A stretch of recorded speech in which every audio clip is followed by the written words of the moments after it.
It's no secret that slavery was once a part of London's economy. At various sites along the Thames, goods produced by slaves would arrive by ship from around the globe, to be unloaded at one of the many piers or wharfs that lined both banks.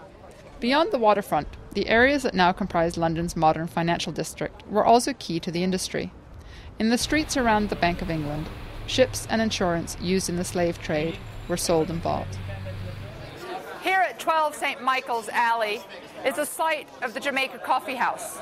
It's where slave owners came to advertise the sale of their slaves and to offer bounties for those who had escaped. It's one of the many sites dotted around the square mile of London that reminds us of the link the city has had with slavery and the profits that were made off its back. And those links may soon become a bit clearer. University College London recently launched a new project titled The Legacy of British Slave Ownership. UCL aims to document the identity of every slave owner in Britain at the time of abolition.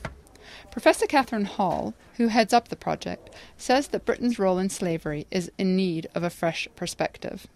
Instead of saying, on the one hand, oh, slavery wasn't significant at all to London's history, or on the other hand, saying, the whole of British capitalist society is built on slavery, we want to say, what part did it play? It certainly played an important part, but what part? Research for the database has already turned up some interesting connections. Documents kept at the National Archives in Kew have uncovered previously unknown links between N.M. Rothschild, of the famous banking family, and James William Freshfield, founder of Freshfields, the city law firm.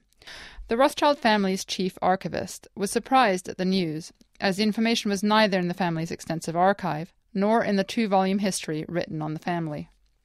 Both Rothschilds and Freshfields were quick to point to the reformist elements of their predecessors' lives.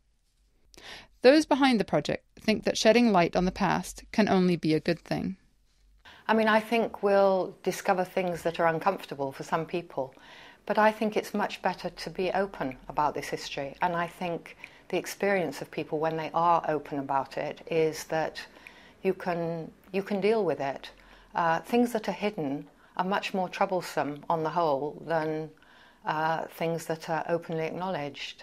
Further east from the Square Mile, at London's Docklands, the links between global financial houses and the slave trade are merely geographical.